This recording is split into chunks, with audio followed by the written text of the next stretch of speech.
ರಾಯಚೂರು ನಗರದಲ್ಲಿ ನಿರಂತರ 21 ವರ್ಷಗಳ ಸೇವೆಯಲ್ಲಿ ನಿಮ್ಮ ಬಾಲಂಕು ಆಸ್ಪತ್ರೆ. ನಮಸ್ಕಾರ, ನೀವು ನೋಡ್ತಾ ಇದ್ದೀರಾ ಮೆಗಾ ನ್ಯೂಸ್. ಮೊದಲಿಗೆ ಹೆಡ್ಲೈನ್ಸ್. ಡಿಸೆಂಬರ್ 20-21ರಂದು ಅಖಿಲ ಭಾರತ ದಲಿತ ಸಾಹಿತ್ಯ ಪರಿಷತ್ 11ನೇ ಸಮ್ಮೇಳನ. Doctor Arjun Golasangi. Doctor BR Ambedkar ವೃತ್ತದಲ್ಲಿ ಕಂದಕ ಮುಚ್ಚಿ ಉದ್ಯಾನವನ ನಿರ್ಮಾಣಕ್ಕೆ ಮುಂದಾದ ಪಾಲಿಕೆ ವಿರೋಧ. ಮತೀಯ ದರ್ಪಣ ಪುಸ್ತಕ ಲೋಕಾರ್ಪಣೆ. ಮನುಷ್ಯನ ಭಾವಗಳನ್ನ ಪರಿಪಕ್ವಗೊಳಿಸುವ ಔಷಧಿಯೇ ಕನ್ನಡ ಸಾಹಿತ್ಯ. ಜಯಲಕ್ಷ್ಮಿ ಮಂಗಳಮೂರ್ತಿ. ಜೇಗರ್ಕಲ್ ಶಾಲೆಯಲ್ಲಿ ಉಲ್ಕೆಗಳನ್ನ ವೀಕ್ಷಿಸಿದ ವಿದ್ಯಾರ್ಥಿಗಳು. ರಾಜ್ಯ ಮಟ್ಟದ ರಸಪ್ರಶ್ನೆ ಕಾರ್ಯಕ್ರಮ. ಕೊರತೆ ತೊಂದರೆ ಮೀರಿ ಶಿಕ್ಷಣ ಸಾಧಿಸುವ ಛಲ ಬೇಕು. ಸಂತೋಷಿ ರಾಣಿ. ಮತ್ತು ಸಿಂಧನೂರಿನಲ್ಲಿ ಗಾಂಜಾ ಬೆಳೆದ 3 ಬಂಧನ. ದಲಿತ ಸಾಹಿತ್ಯ ಪರಿಷತ್ತು ರಾಜ್ಯ ಘಟಕದಿಂದ 11ನೇ ಅಖಿಲ ಭಾರತ ದಲಿತ ಸಾಹಿತ್ಯ ಸಮ್ಮೇಳನವನ್ನ ಡಿಸೆಂಬರ್ 20 ಹಾಗೂ 21ರಂದು ನಗರದ ಪಂಡಿತ್ ಸಿದ್ದರಾಮ ಜಂಬಲ್ದಿನ್ನಿ ರಂಗಮಂದಿರದಲ್ಲಿ ಹಮ್ಮಿಕೊಳ್ಳಲಾಗಿದೆ ಎಂದು ಪರಿಷತ್ತಿನ ರಾಜ್ಯಾಧ್ಯಕ್ಷ ಡಾಕ್ಟರ್ ಅರ್ಜುನ್ ಗೋಳಸಂಗಿ ಹೇಳಿದರು. ಅವರಿದ್ದು ಮಾಧ್ಯಮಗೋಷ್ಠಿಯನ್ನು ಉದ್ದೇಶಿಸಿ ಮಾತನಾಡಿಸಿ, ಸಂವಿಧಾನ ಭಾರತ ಎಂಬುದು ಸಮ್ಮೇಳನದ ಮುಖ್ಯ ಆಶಯವಾಗಿದೆ. ಸಾಹಿತಿ ಯಾದಗಿರಿಯ ಡಾಕ್ಟರ್ ಜಯದೇವಿ ಗಾಯಕವಾದ ಅವರ ಸಮ್ಮೇಳನದಲ್ಲಿ ಸರ್ವಾಧ್ಯಕ್ಷಕರ ಸ್ಥಾನವನ್ನು ವಹಿಸಿಕೊಳ್ಳದಿದ್ದು, ಮೇಳವನ್ನು ಸಾಹಿತಿ ಹಾಗೂ ಸಂಸ್ಕೃತಿ ಚಿಂತಕ ಪ್ರೋಬರ ಗುರು ರಾಮಚಂದ್ರಪ್ಪ ಅವರು ಉದ್ಘಾಟಿಸಲಿದ್ದಾರೆ ಎಂದು ತಿಳಿಸಿದರು. ಸಮ್ಮೇಳನದಲ್ಲಿ ಸರ್ವರಿಗೂ ಸಂವಿಧಾನ ಮತ್ತು ಮೀಸಲಾತಿ ಒಳಗೆ ಎರಡೂ ವಿಷಯದ ಕುರಿತು 2 ಸಂವಾದ ಗೋಷ್ಠಿಯನ್ನು ಆಯೋಜಿಸಲಾಗಿದೆ. ಸರ್ವರಿಗೂ ಸಂವಿಧಾನದ ಎಂಬ ವಿಷಯದ ಕುರಿತು ಕೇಂದ್ರೀಯ ವಿಶ್ವವಿದ್ಯಾಲಯದ ಕನ್ನಡ ಪಗೇರೆ ಸೋಮಶೇಖರ್ ಹಾಗೂ ಮೀಸಲಾತಿ ಒಳಗೆ ಹೊರಗೆ ಎಂಬ ವಿಷಯದ ಕುರಿತು ಸಾಹಿತಿ ಗೃಹ ಪ್ರಸಾದ್ ಕಟಲೆಗೇರ ಅವರು ವಿಷಯ ಮಂಡಿಸಿದ್ದಾರೆ. ಇವರ ಜೊತೆಗೆ ಸಮ್ಮೇಳನಾಧ್ಯಕ್ಷರ ಸಾಹಿತ್ಯದ ಕುರಿತು ವಿಚಾರಗೋಷ್ಠಿ ಹಾಗೂ ಮಹಿಳಾ ಕಾವ್ಯಯಾನ, ಪುರುಷ ಕಾವ್ಯಯಾನ, ಸಂಸ್ಕೃತಿ ಕಾರ್ಯಕ್ರಮ, ರಾಷ್ಟ್ರೀಯ ಗೌರವ ಪ್ರಶಸ್ತಿ, ರಾಷ್ಟ್ರೀಯ ಯುವ ಪ್ರಶಸ್ತಿ, ರಾಷ್ಟ್ರೀಯ ಪುಸ್ತಕ ಪ್ರಶಸ್ತಿ, ಬಾಲ ಪ್ರಶಸ್ತಿ ಪ್ರದಾನ ಕಾರ್ಯಕ್ರಮವನ್ನು ಹಮ್ಮಿಕೊಳ್ಳಲಾಗಿದೆ ಎಂದು ತಿಳಿಸಿದರು. ಕಾರ್ಯಕ್ರಮದಲ್ಲಿ ಸಚಿವ ಎನ್.ಎಸ್. ಬೋಸರಾಜು ಪ್ರಾಸ್ತಾವಿಕ ನುಡಿಗಳನ್ನು ಆಡಲಿದ್ದು, ಆಶಯ ನುಡಿಗಳನ್ನು ಡಾಕ್ಟರ್ ಎಲ್ ಹನುಮಂತಪ್ಪ ಆಡಲಿದ್ದಾರೆ. ನಿಕಟ ಪೂರ್ವ ಅಧ್ಯಕ್ಷ ಪ್ರೊ ಎಚ್.ಡಿ. ಪೋತೆ, ಡಾಕ್ಟರ್ ಮನು ಬಲಿಗರ್, ಜಿಲ್ಲೆಯ ಶಾಸಕರು, ವಿಧಾನ ಪರಿಷತ್ ಸದಸ್ಯರು, ಸಂಸದರ ಅಧಿಕಾರಿಗಳು ಸೇರಿ ದಲಿತ ಸಾಹಿತ್ಯಾಸಕ್ತರು, ಸಾಹಿತಿಗಳು ಭಾಗವಹಿಸಲಿದ್ದಾರೆ ಎಂದು ತಿಳಿಸಿದರು. ತಮ್ಮನ್ನೆಲ್ಲ ಸ್ವಾಗತ ಬಯಸಿ ಕೆಲವು ಮುಖ್ಯ ಸಂಗತಿಗಳನ್ನು ಮಾತ್ರ ನಾನು ಹೇಳಲು ಬಯಸ್ತೀನಿ. ಅಂತ ಕನ್ನಡದ ಮೊದಲ ಮಹಿಳಾ ಗಜಲಕಾರತಿ ಎಂದೇ ಖ್ಯಾತಿಯಾಗಿರುವಂತಹ ಕನ್ನಡದ ಹೆಸರಾಂತ ದಲಿತ ಸಾಹಿತ್ಯ ಮತ್ತು ಕನ್ನಡ ಸಾಹಿತ್ಯದ ಪ್ರಕಾರಗಳಲ್ಲಿ ಕೆಲಸ ಮಾಡಿರ್ತಕ್ಕಂಥ ಕಲ್ಯಾಣ ಕರ್ನಾಟಕದ ಡಾಕ್ಟರ್ ಜಯದೇವಿ ಗಾಯಕ್ವಾಡ್ ಅವರನ್ನ ಸರ್ವಾಧ್ಯಕ್ಷ ಅಂತ ಹೇಳಿ ಆಯ್ಕೆ ಮಾಡಿಕೊಂಡು ಇದೇ ತಿಂಗಳ 20-21ರಂದು 2 ದಿನಗಳ ಕಾಲ ಸಿದ್ದರಾಮ ಜಂಬಲ್ದಿನ್ನಿ ರಂಗಮಂದಿರದಲ್ಲಿ ನಡೆಯತಕ್ಕಂಥ 11ನೆಯ ಅಖಿಲ ಭಾರತ ದಲಿತ ಸಾಹಿತ್ಯ ಸಮ್ಮೇಳನದ ಪತ್ರಿಕಾಗೋಷ್ಠಿಯಲ್ಲಿ ಕೆಲವು ಮುಖ್ಯ ಸಂಗತಿಗಳು ಅಂತಂದ್ರೆ, ಈ ನಮ್ಮ 11ನೆಯ ಅಖಿಲ ಭಾರತ ದಲಿತ ಸಾಹಿತ್ಯ ಸಮ್ಮೇಳನವನ್ನ ನಾಡಿನ ಬಹುದೊಡ್ಡ ಚಿಂತಕರಾಗಿರ್ತಕ್ಕಂಥ ಡಾಕ್ಟರ್ ಬರಗೂರು ರಾಮಚಂದ್ರಪ್ಪ ಅವರು ಉದ್ಘಾಟನೆ ಮಾಡ್ತಾರೆ. ಆಶಯ ನುಡಿಯನ್ನ ಕವಿಗಳಾಗಿರ್ತಕ್ಕಂಥ ಡಾಕ್ಟರ್ ಎಲ್ ಹನುಮಂತಯ್ಯ ಅವರು ಮಾತಾಡ್ತಾರೆ. 30 ವರ್ಷ ದಲಿತ ಸಾಹಿತ್ಯ ಪರಿಷತ್ ಆಗಿದ್ದರಿಂದ 30 ಪುಸ್ತಕಗಳನ್ನ ನಮ್ಮ ಕನ್ನಡ ಸಾಹಿತ್ಯ ಪರಿಷತ್ತಿನ ಮಾಜಿ ಅಧ್ಯಕ್ಷರಾಗಿರ್ತಕ್ಕಂಥ ಡಾಕ್ಟರ್ ಮನು ಬಳಿಗಾರ್ ಅವರು ಬಿಡುಗಡೆ ಮಾಡ್ತಾರೆ. ಗೌರವ ಪ್ರಶಸ್ತಿ, ಪುಸ್ತಕ ಪ್ರಶಸ್ತಿಗಳನ್ನ ಭೂಮಿ ಅವರು ಪ್ರದಾನ ಮಾಡ್ತಾರೆ. ಸಮಾರೋಪ ನುಡಿಗಳನ್ನ ಕರ್ನಾಟಕ ಜಾನಪದ ಅಕಾಡೆಮಿಯ ಅಧ್ಯಕ್ಷರಾಗಿರ್ತಕ್ಕಂಥ ಗೊಲ್ಲಳ್ಳಿ ಶಿವಪ್ರಸಾದ್ ಅವರು ಸಮಾರೋಪ ಮಾತುಗಳನ್ನು ಮಾತಾಡ್ತಾರೆ. ಈ ನಮ್ಮ ಸಮ್ಮೇಳನದ ವೈಶಿಷ್ಟ್ಯ ಏನು ಅಂತ ಅನ್ನೋದನ್ನ 2-3 ಮಾತುಗಳನ್ನು ನಾನು ಸಮೀಕರಿಸ್ತೀನಿ. ಅಂತ ನಂತರ ತಮ್ಮ ಪ್ರಶ್ನೆಗಳಿಗೆ ಕೆಲವು ಉತ್ತರಗಳನ್ನು ಹೇಳ್ತೇನೆ. ನಮ್ಮ ಸಮ್ಮೇಳನದ ಆಶಯನೇ ಸಂವಿಧಾನ ಭಾರತ. ಈ ಸಂವಿಧಾನ ಭಾರತದ ಆಶಯದ ಹಿನ್ನೆಲೆಯಲ್ಲಿ ಇಡೀ 2 ದಿವಸ ಸಮ್ಮೇಳನ ಚರ್ಚೆ ಆಗ್ತದೆ. ಒಟ್ಟು 6 ಗೋಷ್ಠಿಗಳನ್ನು ನಾವು ಸಂಯೋಜನೆ ಮಾಡಿ ಬಂದಿದ್ರೊಳಗೆ ಸಂವಿಧಾನ ಭಾರತ ಕುರಿತು ವಿಶೇಷ ಉಪನ್ಯಾಸ ಮತ್ತು ಚರ್ಚೆ ನಡೆಯುತ್ತೆ. ಈ ಸಂದರ್ಭದಲ್ಲಿ ತಾಯರಾಜ್ ಮರ್ಚಟಾಲ್, ಹುಸೇನಪ್ಪ, ಅಮರಪುರ ಶರಣಪ್ಪ ಚಲವಾದಿ, ಪಾರ್ಥ ಶಿರ್ವಾರ, ಧರ್ಮವತಿ ಎಸ್ ನಾಯಕ್, ನರಸಿಂಹಲು, ರಾಮಣ್ಣ ಹಿರಿ ಸೇರಿದಂತೆ ಅನೇಕರಿದ್ದರು. ನಗರದ ಡಾಕ್ಟರ್ ಬಿಆರ್ ಅಂಬೇಡ್ಕರ್ ವೃತ್ತದ ನವೀಕರಣ ಕಾಮಗಾರಿ ಹೆಸರಿನಲ್ಲಿ ಐತಿಹಾಸಿಕ ಕಂದಕ ಮುಚ್ಚುವ ಕಾಮಗಾರಿ ಪ್ರಾರಂಭಗೊಂಡಿದೆ. 2 ಕೋಟಿ ರೂಪಾಯಿ ವೆಚ್ಚದಲ್ಲಿ ಅಂಬೇಡ್ಕರ್ ವೃತ್ತದಲ್ಲಿ ಪಾರ್ಲಿಮೆಂಟ್ ಮಾದರಿಯನ್ನು ರಚಿಸಿ ಅದರ ಮೇಲೆ ಡಾಕ್ಟರ್ ಬಿಆರ್ ಅಂಬೇಡ್ಕರ್ ಅವರ ಪುತ್ಥಳಿ ಸ್ಥಾಪಿಸುವ ಯೋಜನೆ ರೂಪಿಸಲಾಗಿದೆ. ಆದರೆ ಅಂಬೇಡ್ಕರ್ ವೃತ್ತದಲ್ಲಿ ಉದ್ಯಾನವನ ನಿರ್ಮಾಣ ಮಾಡಲು ಕಂದಕದ ಮೇಲೆ ಕಾಂಕ್ರೀಟ್ ಹಾಕುವ ಕಾಮಗಾರಿ ಪ್ರಾರಂಭಗೊಂಡಿರುವುದು ವಿರೋಧ ಪಕ್ಷಕ್ಕೆ ಕಾರಣವಾಗಿದೆ. ಕೇಂದ್ರ ಬಸ್ ನಿಲ್ದಾಣದ ಮೂಲಕ ಹಾದು ಹೋಗುವ ವಾಹನಗಳ ಸಂಚಾರಕ್ಕೆ ಕಿರಿದಾಗಿರುವ ಸೇತುವೆ ನವೀಕರಣ ಮಾಡದೆ ಕಂದಕ ಜಾಗದಲ್ಲಿ ಉದ್ಯಾನವನ ನಿರ್ಮಾಣಕ್ಕೆ ಮಹಾನಗರ ಪಾಲಿಕೆ ಮುಂದಾಗಿದೆ. ಕಂದಕದಲ್ಲಿ ಪೈಪ್ಲೈನ್ ಅಳವಡಿಸಿ ಚರಂಡಿ ನೀರು ಹರಿಯಲು ವ್ಯವಸ್ಥೆ ಮಾಡಿ ಅದರ ಮೇಲೆ ಕಾಂಕ್ರೀಟ್ ಹಾಕಲಾಗುತ್ತಿದೆ ಎಂದು ಹೇಳಲಾಗುತ್ತಿದೆ. ಆದರೆ ಖಾಸಗಿ ಹೋಟೆಲ್ಗಳಲ್ಲಿ ಕಂದಕ ಒತ್ತುವರಿ ಮಾಡಿ ತೆರವುಗೊಳಿಸಿ ಉದ್ಯಾನವನ ನಿರ್ಮಾಣ ಮಾಡಲು ಅವಕಾಶಗಳಿದ್ದರೂ ಪಾಲಿಕೆ ಯೋಚಿಸದೆ ಅವೈಜ್ಞಾನಿಕವಾಗಿ ಉದ್ಯಾನವನ ನಿರ್ಮಾಣ ಹೆಸರಿನಲ್ಲಿ ಕಂದಕ ಮುಚ್ಚುವ ಕೆಲಸ ನಡೆಯುತ್ತಿದೆ ಎನ್ನುವ ಆರೋಪ ಕೇಳಿ ಬಂದಿದೆ. ಆದರೆ ಹೋರಾಟಗಾರರ ಎಂಆರ್ ಬೇರಿ ಮಾಹಿತಿ ನೀಡಿ ಅಂಬೇಡ್ಕರ್ ವೃತ್ತ ನವೀಕರಣಗೊಂಡಿದೆ. ಉದ್ಯಾನವನ ನಿರ್ಮಾಣ ಮಾಡಲು ಉದ್ದೇಶಿಸಲಾಗಿದೆ. ಕಂದಕ ಮುಚ್ಚುವಂತಿದ್ದಿಲ್ಲ. ಪೈಪ್ ಅಳವಡಿಸಿ ಅದರ ಮೇಲೆ ಕಾಂಕ್ರೀಟ್ ಹಾಕಲಾಗುತ್ತಿದೆ. ಕಂದಕ ಮುಚ್ಚುವ ಪ್ರಶ್ನೆಯೇ ಉದ್ಭವಿಸುವುದಿಲ್ಲ ಎಂದು ಸ್ಪಷ್ಟಪಡಿಸಿದ್ದಾರೆ. ಆಡಳಿತದ ವತಿಯಿಂದ ರಾಯಚೂರು ಜಿಲ್ಲೆಯಲ್ಲಿ ಡಾಕ್ಟರ್ ಬಾಬಾ ಸಾಹೇಬ್ ಅಂಬೇಡ್ಕರ್ ಅವರ ವೃತ್ತ, ಜಗಜೀವನ್ ರಾಮ್ ವೃತ್ತ ಒಂದು ಪುನಶ್ಚೇತನಗೊಳಿಸಬೇಕು, ರಿನೋವೇಷನ್ ಮಾಡಬೇಕನ್ನೋ ಒಂದು ಪ್ಲಾನ್ ಇದೆ. ಅದರ ಭಾಗವಾಗಿ ಅಂಬೇಡ್ಕರ್ ವೃತ್ತದಲ್ಲಿ ಪಾರ್ಲಿಮೆಂಟ್ ಮೇಲೆ ಅಂಬೇಡ್ಕರ್ ಭಾವಚಿತ್ರವನ್ನು ನಿಲ್ಲಿಸಂಥದ್ದಾಗ್ತದೆ. ಮತ್ತು ಈ ಕಂದಕವನ್ನು ಮುಚ್ಚಿ, ಅಂದರೆ ಕಂದಕಕ್ಕೆ ನೀರು ಹೋಗುವಂಥ ಪಿಲ್ಲರ್ಗಳ ಮೂಲಕ ನೀರನ್ನು ಒಳಗಡೆ ಹೋಗಿಸಿ ಮೇಲೆ ಕಾಂಕ್ರೀಟ್ ಹಾಕಿ ಅಂಬೇಡ್ಕರ್ ಉದ್ಯಾನವನ ಮಾಡುವಂಥ ಒಂದು ಪ್ಲಾನ್ನಲ್ಲಿದ್ದಾರೆ. ಹಾಗಾಗಿ ಈ ರಾಜಕಾಲುವೆಯನ್ನು ಯಾವುದೇ ಕಾರಣಕ್ಕೂ ಮುಚ್ಚೋದಿಲ್ಲ. ರಾಜಕಾಲುವೆಯಲ್ಲಿ ನೀರು ಹರಿತಾ ಇರಬೇಕು. ಮೇಲೆ ಒಂದು ರಿನೋವೇಷನ್ ಕಾರ್ಯಕ್ರಮ ಜಿಲ್ಲಾಡಳಿತ ಪ್ರಾರಂಭಿಸಿದೆ. ಸುಮಾರು 2.5 ಕೋಟಿ ವೆಚ್ಚದಲ್ಲಿ ಈ ಒಂದು ಪುನಶ್ಚೇತನ ಕಾರ್ಯಕ್ರಮ ಮಾಡ್ತಾ ಇದ್ದಾರೆ. ಆಡಳಿತದ ವತಿಯಿಂದ ರಾಯಚೂರು ಜಿಲ್ಲೆಯಲ್ಲಿ ಡಾಕ್ಟರ್ ಬಾಬಾ ಸಾಹೇಬ್ ಅಂಬೇಡ್ಕರ್ ಅವರ ವೃತ್ತ, ಜಗಜೀವನ್ ರಾಮ್ ವೃತ್ತ ಒಂದು ಪುನಶ್ಚೇತನಗೊಳಿಸಬೇಕು, ರಿನೋವೇಷನ್ ಮಾಡಬೇಕನ್ನೋ ಒಂದು ಪ್ಲಾನ್ ಇದೆ. ಅದರ ಭಾಗವಾಗಿ ಅಂಬೇಡ್ಕರ್ ವೃತ್ತದಲ್ಲಿ ಪಾರ್ಲಿಮೆಂಟ್ ಮೇಲೆ ಅಂಬೇಡ್ಕರ್ ಭಾವಚಿತ್ರವನ್ನು ನಿಲ್ಲಿಸಂಥದ್ದಾಗ್ತದೆ. ಮತ್ತು ಈ ಕಂದಕವನ್ನು ಮುಚ್ಚಿ, ಅಂದರೆ ಕಂದಕಕ್ಕೆ ನೀರು ಹೋಗುವಂಥ ಪಿಲ್ಲರ್ಗಳ ಮೂಲಕ ನೀರನ್ನು ಒಳಗಡೆ ಹೋಗಿಸಿ ಮೇಲೆ ಕಾಂಕ್ರೀಟ್ ಹಾಕಿ ಅಂಬೇಡ್ಕರ್ ಉದ್ಯಾನವನ ಮಾಡುವಂಥ ಒಂದು ಪ್ಲಾನ್ನಲ್ಲಿದ್ದಾರೆ. ಹಾಗಾಗಿ ಈ ರಾಜಕಾಲುವೆಯನ್ನು ಯಾವುದೇ ಕಾರಣಕ್ಕೂ ಮುಚ್ಚೋದಿಲ್ಲ. ರಾಜಕಾಲುವೆಯಲ್ಲಿ ನೀರು ಹರಿತಾ ಇರಬೇಕು. ಮೇಲೆ ಒಂದು ರಿನೋವೇಷನ್ ಕಾರ್ಯಕ್ರಮ ಜಿಲ್ಲಾಡಳಿತ ಪ್ರಾರಂಭಿಸಿದೆ. ಸುಮಾರು 2.5 ಕೋಟಿ ವೆಚ್ಚದಲ್ಲಿ ಈ ಒಂದು ಪುನಶ್ಚೇತನ ಕಾರ್ಯಕ್ರಮ ಮಾಡ್ತಾ ಇದ್ದಾರೆ. ಕನ್ನಡ ಸಾಹಿತ್ಯ ಮನುಷ್ಯನ ಭಾವಗಳನ್ನ ಪರಿಪಕ್ವಗೊಳಿಸುವ ಔಷಧಿ ಇದ್ದಂತೆ ಸಾಹಿತ್ಯ ತನ್ನ ತೆಕ್ಕೆಯಲ್ಲಿ ಅಳವಡಿಸಿಕೊಳ್ಳದ ವಿಷಯಗಳೇ ಇಲ್ಲ. ಅಂತಹ ಸಾಹಿತ್ಯಕ್ಕೆ ಯುವ ಹಾಗೂ ಹಿರಿಯ ಕವಿಗಳ ಸಾಹಿತಿಗಳ ಕೊಡುಗೆ ಅಪಾರವಾದದ್ದು ಎಂದು ರಾಜ್ಯೋತ್ಸವ ಪ್ರಶಸ್ತಿ ಪುರಸ್ಕೃತೆ ಹಾಗೂ ದಾಸ ಸಾಹಿತಿ ಡಾಕ್ಟರ್ ಜಯಲಕ್ಷ್ಮಿ ಮಂಗಳಮೂರ್ತಿ ಹೇಳಿದರು.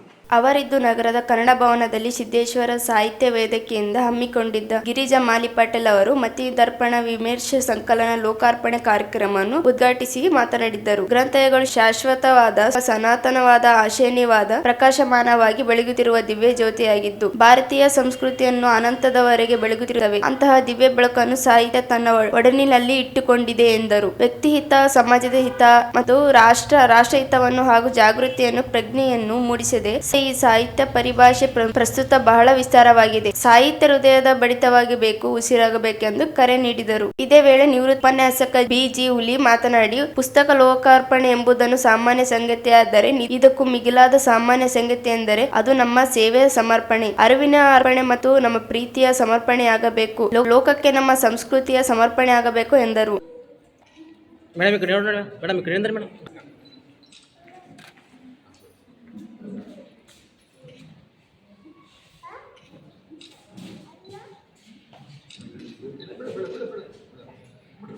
ಸರಿ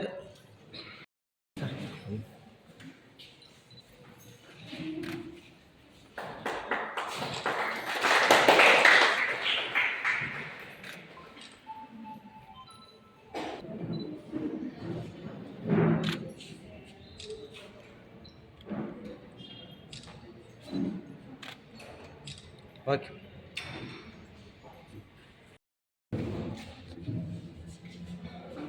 ಸರ್ ಹಂಗೆ ಬಗಲ ಬಸ್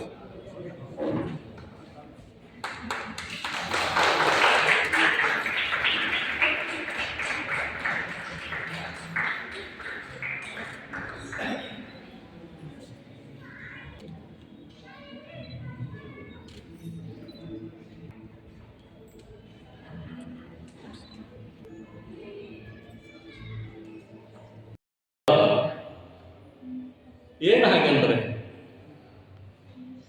ಲೋಕಕ್ಕೆ ನಾವು ಏನು ಅರ್ಪಣೆ ಮಾಡಬೇಕು? ಈ ಪುಸ್ತಕವನ್ನು ಅರ್ಪಣೆ ಮಾಡುವುದು ಇದು ಸಾಮಾನ್ಯ ಸಂಗತಿ. ಇದಕ್ಕಿಂತ ಅಸಾಮಾನ್ಯ ಸಂಗತಿ ಇದೆ ಲೋಕಕ್ಕೆ ನಾವು ಅರ್ಪಣೆ ಮಾಡಬೇಕಾದ. ಏನದು? ಲೋಕಕ್ಕೆ ನಮ್ಮ ಸೇವೆಯ ಅರ್ಪಣೆ ಆಗಬೇಕು, ಲೋಕಕ್ಕೆ ನಮ್ಮ ತಿಳಿವಿನ ಸಮರ್ಪಣೆ ಆಗಬೇಕು, ಲೋಕಕ್ಕೆ ನಮ್ಮ ಪ್ರೀತಿಯ ಸಮರ್ಪಣೆ ಆಗಬೇಕು, ಲೋಕಕ್ಕೆ ನಮ್ಮ ಸಂತೃಪ್ತಿಯ ಸಮರ್ಪಣೆ ಆಗಬೇಕು, ಲೋಕಕ್ಕೆ ನಮ್ಮ ಅರಿವಿನ ಸಮರ್ಪಣೆ ಆಗಬೇಕು. ಇವೆಲ್ಲವೂ ಆಗಬೇಕು. ಇದರ ವಿರುದ್ಧ ಪದೇ ಅಥವಾ ಅವು ಓದು ಸಾಯ್ತಾರೆ.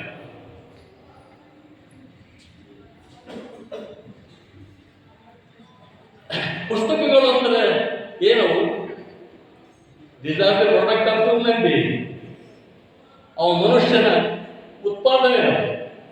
ಹಾಗಾಗಿ ಪುಸ್ತಕ ದೊಡ್ಡ ಮನುಷ್ಯ ದೊಡ್ಡವರು.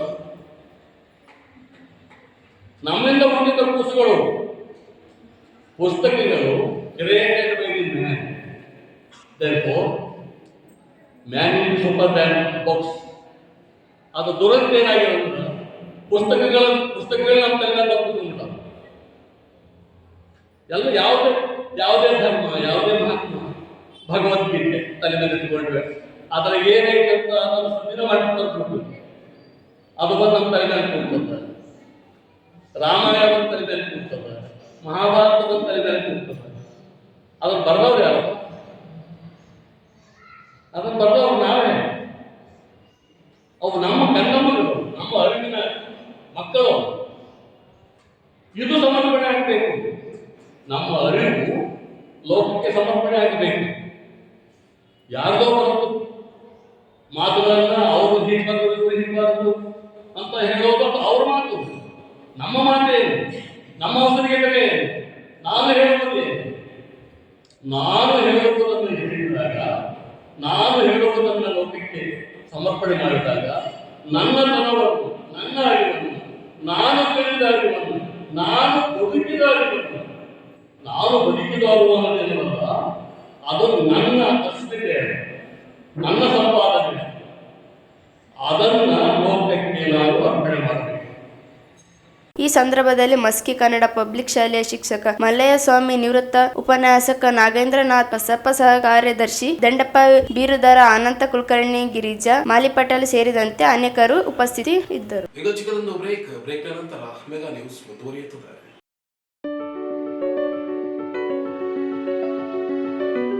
ರಾಯಚೂರು ನಗರದಲ್ಲಿ ನಿರಂತರ 21 ವರ್ಷಗಳ ಸೇವೆಯಲ್ಲಿ ನಿಮ್ಮ ಬಾಲಂಕು ಆಸ್ಪತ್ರೆ, ರಾಯಚೂರಿನ ಪ್ರಥಮ 24 ಗಂಟೆಗಳ ಟ್ರಾಮಾ ಸೆಂಟರ್, ನೈತಿಕ ಹಾಗೂ ವಿಶ್ವಾಸಾರ್ಹ ಆರೋಗ್ಯ ಸೇವೆ, ಆಧುನಿಕ ಐಸಿಯು ಮತ್ತು ಕ್ರಿಟಿಕಲ್ ಕೇರ್, ಉನ್ನತ ಮಟ್ಟದ ಡಯಾಗ್ನಾಸ್ಟಿಕ್ ಮತ್ತು ಸಿಟಿ ಸ್ಕ್ಯಾನ್, ರೋಗಿ ಕೇಂದ್ರಿತ ಆರೈಕೆ, 21 ವರ್ಷಗಳ ಸೇವೆಯ ಮುಖ್ಯ ಬಲಗಳು, ನ್ಯೂರೋ ಸರ್ಜರಿ ಬ್ಯಾಕಪ್, ನಿಖರ ಚಿಕಿತ್ಸೆ ಮಿತ ವೆಚ್ಚದಲ್ಲಿ, 100 ಬೆಡ್ಗಳ ತೃತೀಯ ಮಟ್ಟದ ಆರೈಕೆ ಆಸ್ಪತ್ರೆ.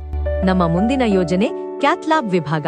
ನಮ್ಮ ಮೇಲೆ ತೋರಿದ ನಂಬಿಕೆ ಮತ್ತು ಪ್ರೀತಿಗೆ ಹೃತ್ಪೂರ್ವಕ ಕೃತಜ್ಞತೆಗಳು.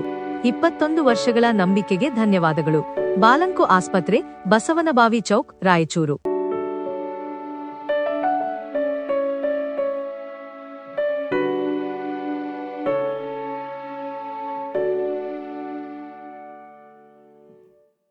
ಬ್ರೇಕ್ ನಂತರ ಮತ್ತೆ ಮೆಗಾ ನ್ಯೂಸ್ಗೆ ಸ್ವಾಗತ.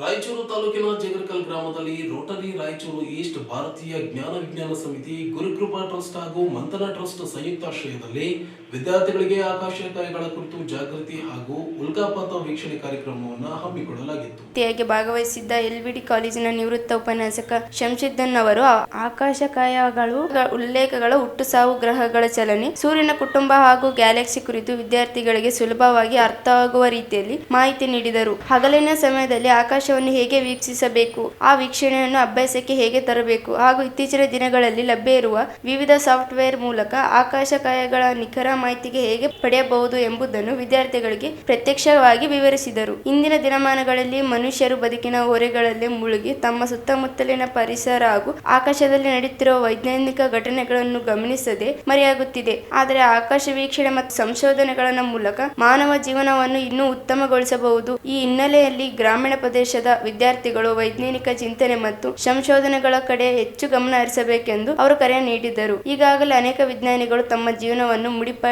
ಮುಡಿಪಿಟ್ಟು ಮಾನವತೆಗೆ ಅಮೂಲ್ಯ ಕೊಡುಗೆಗಳನ್ನು ನೀಡಿದ್ದಾರೆ. ಆ ಕೊಡುಗೆ ಅನುಭವಿಸುವುದಷ್ಟು ಅಲ್ಲ, ಮುಂದಿನ ಪೀಳಿಗೆಗೆ ಹೊಸ ಕೊಡುಗೆ ನೀಡುವ ಜವಾಬ್ದಾರಿಯೂ ನಮ್ಮ ಮೇಲಿದೆ ಎಂದು ಶಂಶುದ್ದೀನ್ ಅವರು ತಿಳಿಸಿದರು. ನಂತರ ರಾತ್ರಿ ಆಕಾಶದಲ್ಲಿ ಉಲ್ಲೇಖಗಳನ್ನು ವೀಕ್ಷಿಸುವ ಕಾರ್ಯಕ್ರಮ ನಡೆಯಿತು. ಉಲ್ಲೇಖಗಳು ಬೀಳುವುದನ್ನು ಕಣ್ಣಾರೆ ಕಂಡ ವಿದ್ಯಾರ್ಥಿಗಳು ಸಂಭ್ರಮಗೊಂಡರು.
ತಾನೇ ಯಾರು ಮಾರ್ಕ್ ಹಂಗೆ ಹೋಗ್ಬೇಕು ಬರತನ ಹೋಯ್ತದ ಜಮೀನಿ ರಾಶಿ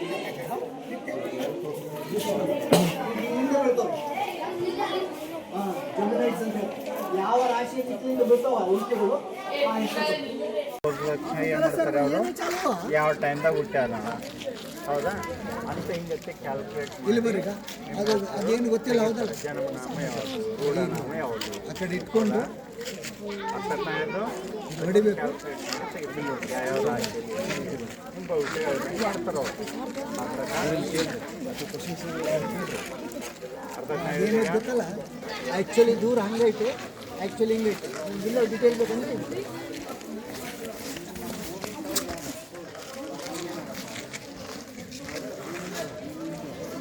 ಏನಂದ್ರೆ ಮಗ ಅವ್ರು ಯಾರು ಗೊತ್ತಿಲ್ಲ ಹೌದಲ್ಲ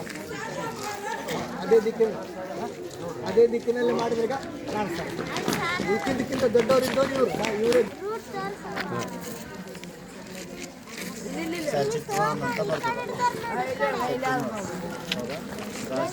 ಧನುಷ ಅಂತ ಕರಿತೀವಲ್ಲ, ಧನುಷ ರಾಶಿ ಬೇಟೆಗಾರ ಹೌದಾ, ಧನುಷ ರಾಶಿ ಸೊ ಇಲ್ಲೊಂದು ಬ್ರೈಟ್ ಅದ ನೋಡಿ ನಕ್ಷತ್ರ ಅದ ಹೌದಾ. ಇದು ಏನು ಇಲ್ಲಿ ಓಹ ಅಂತ ಕೇಳ್ತಾರೆ, ಇದು ನಕ್ಷತ್ರ ಪುಂಜ ಹೌದಾ. ಇದು ಕರ್ಕ ರಾಶಿ ರಾಶಿ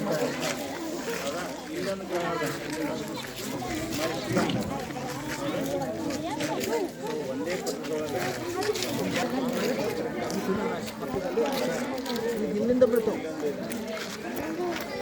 ಈ ದಿಕ್ಕಿನಿಂದ ಬಿಡ್ತಾವೆ ಯಾರು ಉಲ್ಕೆಗಳು. ಇಂಗ್ಲೀಷ್ನಲ್ಲಿ ಹೇಳ್ತಾರೆ ಮೆಟೀರಿಯಲ್ಸ್, ಉಲ್ಕೆಗಳು ಕನ್ನಡದಲ್ಲಿ, ಇಂಗ್ಲೀಷ್ನಲ್ಲಿ ಮೆಟೀರಿಯಲ್ಸ್. ಅದೇ ಉಲ್ಕೆ ಗಾಳಿಯಲ್ಲಿದ್ದಾಗ ಅದು ಸುತ್ತ ಮೇಲೆ ಬಿದ್ದ ಮೇಲೆ ಒಂದೇ ಚಂದ್ರ ಆ ಕಡೆ ಐತೆ ಕಾಣಿಸುತ್ತೆ ಸರ್, ಸೂರ್ಯ ಇಲ್ಲದ ಭೂಮಿ ಆ ಸೈಡ್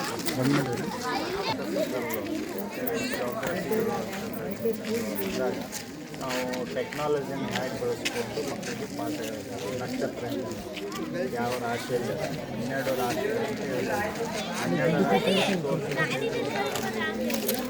ರಾತ್ರಿಯೇ ಬರುತ್ತೆ ಹೌದಾ. ಆ ಮಗುವಿಗೆ ರಾತ್ರಿ ರಾತ್ರಿ ಕೊಡೋಕ್ಕೆ ಮೊಬೈಲ್ನಲ್ಲಿ ಕೈಗೆ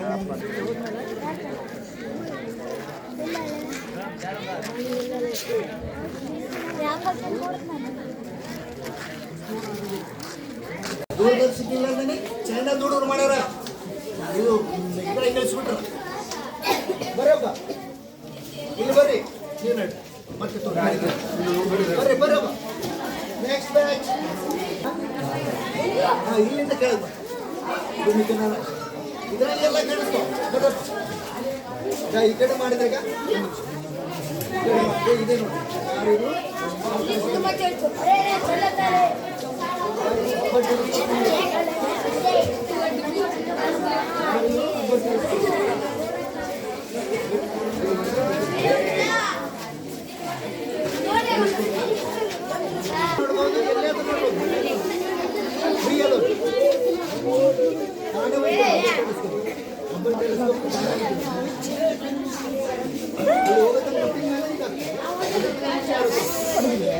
ಅಷ್ಟು ಕೆಲಸ ಮಾಡ್ಯಾರ.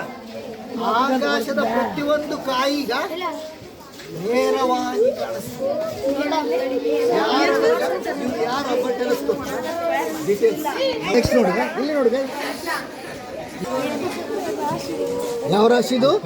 ಇಲ್ಲಿಂದ ಬರ್ತವೆ ಈ ಉಲ್ಕೆಗಳು, ಇಲ್ಲಿಂದ ಬೀಳ್ತವೆ, ಈ ದಿಕ್ಕಿನಿಂದ ಬೀಳ್ತವೆ. ಯಾವ ರಾಶಿ ಇದು? ಮಿಥುನ ರಾಶಿ, ಜೆಮಿನಿಶ್. ಇದು ಕ್ರಾಪ್. ಈ ರಾಶಿ ನೆಕ್ಸ್ಟ್ ಈ ರಾಶಿ ಇನ್ನೊಂದು ರಾಶಿ.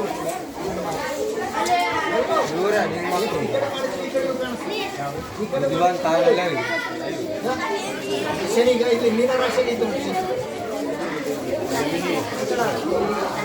ಈ ಕಾರ್ಯಕ್ರಮದಲ್ಲಿ ಮಂಥನ ಟ್ರಸ್ಟ್ನ ಸದಸ್ಯರು ಸಹಕಾರ ನೀಡಿದರು. ಈ ಸಂದರ್ಭದಲ್ಲಿ ರೋಟರಿ ರಾಯಚೂರಿನ ಈಸ್ಟ್ ಅಧ್ಯಕ್ಷ ರವೀಂದ್ರ ಕುರಿ, ಭಾರತ ವಿಜ್ಞಾನಿ ಸಮಿತಿಯ ಸೈಯದ್ ಹಫೀಜುಲ್ಲಾ, ಶಾಲೆಯ ಮುಖ್ಯಸ್ಥರಾದ ಉಮೇಶ್, ಜನಾರ್ದನ್, ವೆಂಕಟೇಶ್, ಹರಿದಾ ಬೇಗಂ, ಮೌನಿಕಾ, ಮಲ್ಲಮ್ಮ, ರೋಟರಿ ರಾಯಚೂರು ಈಸ್ಟ್ ಸದಸ್ಯರಾದ ಎಸ್ ಚೇತನ್ ಕುಮಾರ್ ಅವರು, ಅಮರೇಶ್ ಉಪಸ್ಥಿತರಿದ್ದರು. ಕಾರ್ಯಕ್ರಮದಲ್ಲಿ 150ಕ್ಕೂ ಹೆಚ್ಚು ವಿದ್ಯಾರ್ಥಿಗಳು ಭಾಗವಹಿಸಿದ್ದು, ರಾತ್ರಿ 9:30ಕ್ಕೆ ಪ್ರಾರಂಭವಾದ ಕಾರ್ಯಕ್ರಮವು ಬೆಳಗಿನ ಜಾವದವರೆಗೆ ಯಶಸ್ವಿಯಾಗಿ ನಡೆಯಿತು. ವಿದ್ಯಾರ್ಥಿಗಳು ಮಾನವೀಯ ಮೌಲ್ಯಗಳನ್ನು ಬೆಳೆಸಿಕೊಂಡು ಶಿಕ್ಷಣ ವ್ಯವಸ್ಥೆಯಲ್ಲಿರುವ ಕೊರತೆಗಳು, ತೊಂದರೆಗಳನ್ನು ಸವಾಲಾಗಿ ಸ್ವೀಕರಿಸಿ ಸಾಧನೆ ಮಾಡಲು ಮುಂದಾಗಬೇಕು.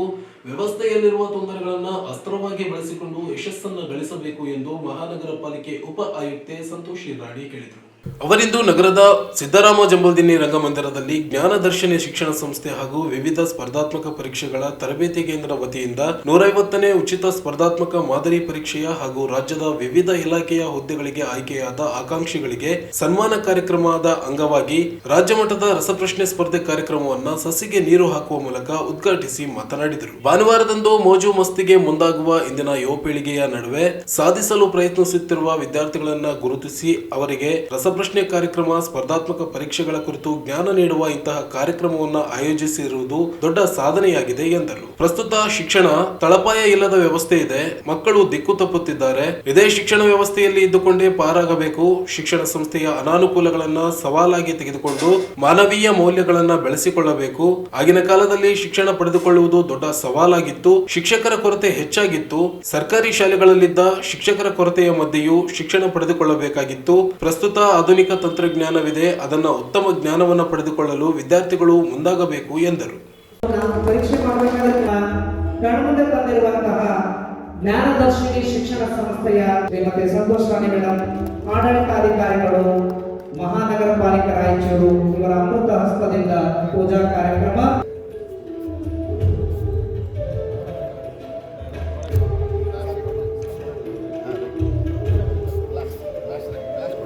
ಉಸಿರು, ಹಸಿರಿದ್ದರೆ ಪರಿಸರ, ಪರಿಸರ ಇದ್ದರೆ ನಾವು ನೀವು. ಅದರ ಸಂಕೇತವಾಗಿ ಸಸಿಗೆ ನೀರಿಡುವುದರ ಮೂಲಕ ವಿದ್ಯುಕ್ತವಾಗಿ ಚಾಲನೆ. 150ನೇ ರಾಷ್ಟ್ರ ಮಟ್ಟದ ರಸಪ್ರಶ್ನೆ ಸ್ಪರ್ಧೆ.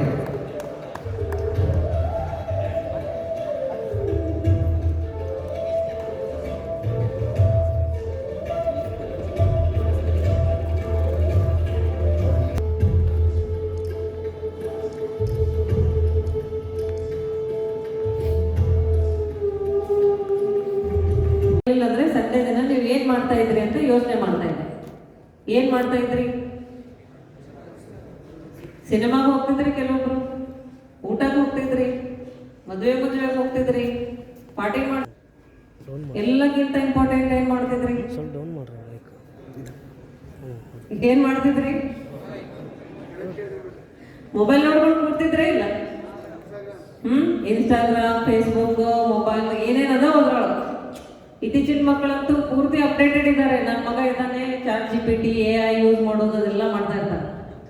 ಮೊಬೈಲ್ ನೋಡಬಾರ್ದು ಅಂತಾನೆ ಹಾಸ್ಟೆಲ್ ಬಿಟ್ಟಿಗೆ ಒಯ್ದು ಅಂತ ಪರಿಸ್ಥಿತಿ ಇದೆ. ಹಾಗಾಗಿ ಈ ಕಾರ್ಯಕ್ರಮ ಆಯೋಜನೆ ಮಾಡಿ ಇಷ್ಟು ಜನನ ಮನೆಯಿಂದ ಈ ಎಲ್ಲ ವೇಸ್ಟ್ ಕೆಲಸ ಬಿಡಿಸ್ಕೊಂಡು ಇಲ್ಲಿ ಕರ್ಕೊಂಬಂದು ಕೂತಾರಲ್ಲ, ಈ ಜ್ಞಾನ ದರ್ಶಿನಿ ಸಂಸ್ಥೆ, ಶಿಕ್ಷಣ ಸಂಸ್ಥೆ ಮತ್ತು ಅವರ ಆಯೋಜಕರಿಗೆ ತುಂಬ ಧನ್ಯವಾದ ಹೇಳ್ತೇನೆ ಮನದಾಳವಾಗಿ. ಇವತ್ತಿನ ಕಾಲದಲ್ಲಿ ನೀವಂತೂ ಮಕ್ಕಳು ಹೇಗಿದ್ದೀರಿ ಅಂದರೆ ತಂದೆ ತಾಯಿ ಮಾತು ಕೇಳಲ್ಲ, ಅಕ್ಕ ಅಣ್ಣದವ್ರ ಮಾತು ಕೇಳಲ್ಲ, ಟೀಚರ್ಸ್ ಮಾತು ಅರ್ಧಂಬರ್ಧ ಕೇಳ್ತಿರೋ ಏನೋ ಆ ಥರ ಇದ್ದೀರಿ. ಅಂಥವ್ರೆಲ್ಲ ಹಿಡ್ಕೊಂಬಂದು ಇಲ್ಲಿ ಕೂರಿಸೋದು ದೊಡ್ಡ ಸಾಧನೆ ರೀ. ಹಾಗೆ ಒಂದು ಗುಂಪು ಹೇಗಿದೆ ಅಂದರೆ ತುಂಬ ಮಹತ್ವಾಕಾಂಕ್ಷಿಗಳಿದ್ದಾರೆ. ನಾವೇನು ಓದ್ತಿದ್ವಿ ನಮ್ಗಿಂತ ಜಾಸ್ತಿ ಒಂದು ಪಟ್ಟು ಜಾಸ್ತಿ ಓದೋರಿದ್ದಾರೆ. ನಾವು 10th ಅಲ್ಲಿ 85 ತಗೊಳ್ಳಿಕ್ಕೆ ಕಷ್ಟಪಡ್ತಾ ಇದ್ರೆ 100 ತಗೊಳ್ಳೋಕೆ ಕಷ್ಟಪಡೋದು ಒಂದು ಗುಂಪಿದೆ. ಸ್ವತಃ ಸ್ವಇಚ್ಛೆಯಿಂದ ಓದೋರು ಇದ್ದಾರೆ, ಪೇರೆಂಟ್ಸ್ ಫೋರ್ಸಿಗೆ ಓದೋರು ಇದ್ದಾರೆ. ಅದೇ ರೀತಿಯಾಗಿ ಸುಮ್ಮನೆ ಟೈಮ್ ಪಾಸ್ ಮಾಡಿಕೊಂಡು ಜೀವನನ ಅದೇ ಸಿಲ್ಲಿ ರೀತಿಯಲ್ಲಿ ಕಳೆಯೋರು ಕೂಡ ಇದ್ದಾರೆ. ಹಾಗಾಗಿ ಈಗ ಕೆಲವೊಂದು ನಾನು ಇಲ್ಲಿ ಬಂದ ತಕ್ಷಣ ಚರ್ಚೆ ಮಾಡ್ತಾ ಇದ್ದೆ ಅವರು ಸರ್ ಜೊತೆ. ನಮ್ಮ ಶಿಕ್ಷಣ ವ್ಯವಸ್ಥೆನೇ ಒಂಥರ ತಳಪಾಯ ಅನ್ನೋದು ವ್ಯವಸ್ಥೆ ಇದೆ. ಇದರಲ್ಲಿ ನಮ್ಮ ಮಕ್ಕಳು ದಿಕ್ಕು ತಪ್ಪಿ ಹೋಗ್ತಾ ಇದ್ದಾರೆ. ಶಿಕ್ಷಣ ವ್ಯವಸ್ಥೆಯಲ್ಲಿ ಹೇಗಾಗಿದೆ ಅಂದರೆ, ನಾನು ಮುಂಚೆ PU ಲೆಕ್ಚರರ್ ಇದ್ದಾಗ ಮಾರ್ಕ್ಸ್ ಕಾಪಿ ಮಾಡೋದೆಲ್ಲ ನೋಡಿದ್ದೀನಿ, ಭಾಳ ವಿರೋಧ ಮಾಡಿದ್ದೀನಿ ಅಂತೆಲ್ಲ ಮಾತಾಡ್ತಾ ಇದ್ದೆ. ಇದೇ ಶಿಕ್ಷಣ ವ್ಯವಸ್ಥೆಗೆ ಇದ್ದುಕೊಂಡೇ ಈಗ ಪಾರಾಗಬೇಕು. ಅನಿವಾರ್ಯ ಶಿಕ್ಷಣ ವ್ಯವಸ್ಥೆ ಚೇಂಜ್ ಆಗಲಿಕ್ಕೆ ಇನ್ನೂ 50 ವರ್ಷ ಆಗ್ಬೋದು, 100 ವರ್ಷ ಆಗ್ಬೋದು. ಇದೇ ಶಿಕ್ಷಣ ವ್ಯವಸ್ಥೆಯಲ್ಲಿ ಇದ್ದುಕೊಂಡೇ ನೀವೆಲ್ಲರೂ ಕೂಡ ನಿಮ್ಮ ಕಾಲ ಮೇಲೆ ನೀವು ನಿಂತ್ಕೊಳ್ಬೇಕು, ಮಾನವೀಯ ಮೌಲ್ಯಗಳನ್ನು ಗಳಿಸ್ಕೊಳ್ಬೇಕು. ಅದರ ಜೊತೆಗೆ ನೀವು ಇಡೀ ಜೀವನವನ್ನು ತುಂಬ ಯಶಸ್ವಿಯಾಗಿ ನೆಮ್ಮದಿಯಿಂದ ಕಳಿಬೇಕು ಅನ್ನೋದು ಒಂದು ಉದ್ದೇಶ ಇದೆ. ಈಗ ನಂದು ಸ್ವಲ್ಪ ಹಿಸ್ಟ್ರಿ ಕೂಡ ಹೇಳ್ತೇನೆ ನಿಮಗೆ. ನನ್ನ ಹೆಸರು ಸಂತೋಷ್ ರಾಣಿ. ನಾನು ಚಿತ್ತಾಪುರ ತಾಲೂಕು, ಕಲಬುರಗಿ ಜಿಲ್ಲೆ ಒಂದು ಹಳ್ಳಿ ಅಲ್ಲೂರು ಹಬ್ಬಿ ಅಂತ ಗ್ರಾಮ, ಕುಗ್ರಾಮ ಪೂರ್ತಿ. ಅದು ಹುಟ್ಟಿದ್ದು ಬೆಳೆದಿದ್ದೆಲ್ಲ ಚಿತ್ತಾಪುರ ತಾಲೂಕಲ್ಲೇ. ಕರ್ನಾಟಕದಲ್ಲಿ 2ನೇ ದೊಡ್ಡ ತಾಲೂಕು ಆಗಿದ್ರು ಕೂಡ ಅದು ಸೈಜ್ನಲ್ಲಿ ಮಾತ್ರ ದೊಡ್ಡದಿತ್ತು. ಇಂದಿಗೂ ಕೂಡ ಅಲ್ಲಿ ಒಳ್ಳೆ ಫೆಸಿಲಿಟೀಸ್ ಇಲ್ಲ. ಅಂತ ಒಂದು ಟೈಮ್ನಲ್ಲಿ 8ನೇ ಕ್ಲಾಸಿಗೆ ಬಂದ ತಕ್ಷಣ ಮದುವೆ ಮಾಡುವಂಥ ಕಾಲ ಇತ್ತು ನಮ್ಮದು. ಯಾರೂ ನಮ್ಗೆ ಇಷ್ಟಪಟ್ಟು ಓದು ಅಂತ ಹೇಳ್ತಿರ್ಲಿಲ್ಲ. ತಂದೆ ತಾಯಿ ಸಮೇತ ಓದಿಲ್ಲ. ನಾನು ಡಿಗ್ರಿವರೆಗೂ ಎಲ್ಲ ಸರ್ಕಾರಿ ಶಾಲೆಗಳಲ್ಲೇ ಓದಿದ್ದು. ಈ ಸಂದರ್ಭದಲ್ಲಿ ಸರ್ಕಾರಿ ನೌಕರರ ಸಂಘದ ಪ್ರಧಾನ ಕಾರ್ಯದರ್ಶಿ ಭೀಮೇಶ್ ನಾಯಕ್, ಕಸಾಪ ಸಹ ಕಾರ್ಯದರ್ಶಿ ದಂಡಪ್ಪ ಬಿರಾದರ್, ಪ್ರಾಥಮಿಕ ಶಾಲಾ ಶಿಕ್ಷಕರ ಸಂಘದ ತಾಲೂಕು ಅಧ್ಯಕ್ಷ ಮಲ್ಲೇಶ್ ನಾಯಕ್, ಮಹೇಂದ್ರ ನಾಯಕ್, ಸಂಜೀವ್ ಕುಲಕರ್ಣಿ, ಕೃಷ್ಣ ಸೇರಿದಂತೆ ಅನೇಕರು ಉಪಸ್ಥಿತರಿದ್ದರು. ಜಿಲ್ಲೆಯ ಸಿಂಧನೂರಿನಲ್ಲಿ ಗಾಂಜಾ ಬೆಳೆದು ಮಾರಾಟ ಮಾಡುತ್ತಿದ್ದ 3 ಆರೋಪಿಗಳನ್ನ ಸಿಂಧನೂರು ನಗರ ಠಾಣೆಯ ಮಾದಕ ದ್ರವ್ಯ ನಿಗ್ರಹ ವಿಶೇಷ ಪಡೆ ಬಂಧಿಸಿದೆ. ವಿಶೇಷ ತಂಡ ನಡೆಸಿದ ಕಾರ್ಯಾಚರಣೆಯಲ್ಲಿ ಗಾಂಜಾ ಮಾರಾಟ ದಂಧೆ ಪತ್ತೆಯಾಗಿದೆ. ಬಂಧಿತ ಆರೋಪಿಗಳನ್ನು ಎಂಕಪ್ಪ, ಆದಿತ್ಯ ಮತ್ತು ಮಂಜುನಾಥ್ ಎಂದು ಗುರುತಿಸಲಾಗಿದೆ. ಆರೋಪಿಗಳು ಖಾಲಿ ಜಾಗಗಳಲ್ಲೂ ಹಾಗೂ ಜಮೀನಿನಲ್ಲಿ ಅಕ್ರಮವಾಗಿ ಗಾಂಜಾ ಬೆಳೆದ ಮಾರಾಟ ಮಾಡುತ್ತಿದ್ದ ವೇಳೆ ಸಿಕ್ಕಿಬಿದ್ದಿದ್ದಾರೆ. ಆರೋಪಿಗಳಿಂದ ಸುಮಾರು 50,000 ರೂಪಾಯಿ ಮೌಲ್ಯದ 672 ಗ್ರಾಮದ ಗಾಂಜಾ ಹಾಗೂ ಒಂದು ಬೈಕ್ ಅನ್ನು ಪೊಲೀಸರು ಜಪ್ತಿ ಮಾಡಿದ್ದಾರೆ. ಈ ಸಂಬಂಧ ಸಿಂಧೂರು ನಗರದ ಪೊಲೀಸ್ ಠಾಣೆಯಲ್ಲಿ ಪ್ರಕರಣ ದಾಖಲಿಸಲಾಗಿದೆ. ಸಿಂಧನೂರಿನಲ್ಲಿ ಗಾಂಜಾ ಸೇವನೆ ಹಾಗೂ ಮಾರಾಟ ಪ್ರಕರಣಗಳ ಹೆಚ್ಚುತ್ತಿರುವ ಹಿನ್ನೆಲೆಯಲ್ಲಿ ಮಾದಕ ದ್ರವ್ಯ ನಿಗ್ರಹ ವಿಶೇಷ ಪಡೆಯನ್ನು ರಚಿಸಲಾಗಿದ್ದು, ಈ ತಂಡದ ಕಾರ್ಯಾಚರಣೆಯಲ್ಲಿ ಕಳೆದ 1 ತಿಂಗಳ ಅವಧಿಯಲ್ಲಿ ಸಿಂಧನೂರು ನಗರದ ಪೊಲೀಸ್ ಠಾಣೆಯಲ್ಲಿ ಒಟ್ಟು 12 ಪ್ರಕರಣಗಳನ್ನು ದಾಖಲಾಗಿವೆ. ಈ ಪ್ರಕರಣಗಳಲ್ಲಿ 20ಕ್ಕೂ ಹೆಚ್ಚು ಆರೋಪಿಗಳನ್ನು ಬಂಧಿಸಲಾಗಿದೆ. ಕೊನೆಯಲ್ಲಿ ಮತ್ತೊಮ್ಮೆ ಹೆಡ್ಲೈನ್ಸ್. ಡಿಸೆಂಬರ್ 20-21 ಅಖಿಲ ಭಾರತ ದಲಿತ ಸಾಹಿತ್ಯ ಪರಿಷತ್ 11ನೇ ಸಮ್ಮೇಳನ.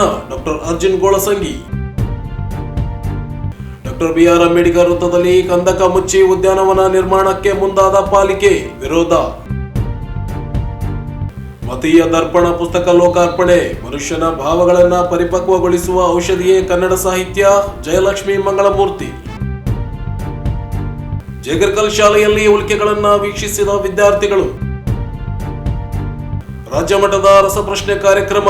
ಕೊರತೆ ತೊಂದರೆ ಮೀರಿ ಶಿಕ್ಷಣ ಸಾಧಿಸುವ ಛಲ ಬೇಕು. ಸಂತೋಷಿ ರಾಣಿ. ಮತ್ತು ಸಿಂಧನೂರಿನಲ್ಲಿ ಗಾಂಜಾ ಬೆಳೆದ 3 ಬಂಧನ. ಇದಿಷ್ಟು ಇವತ್ತಿನ ಸುದ್ದಿ. ಪ್ರಮುಖ ಸುದ್ದಿಗಳಿಗಾಗಿ ನೋಡ್ತಾ ಇರಿ ಮೆಗಾ ನ್ಯೂಸ್.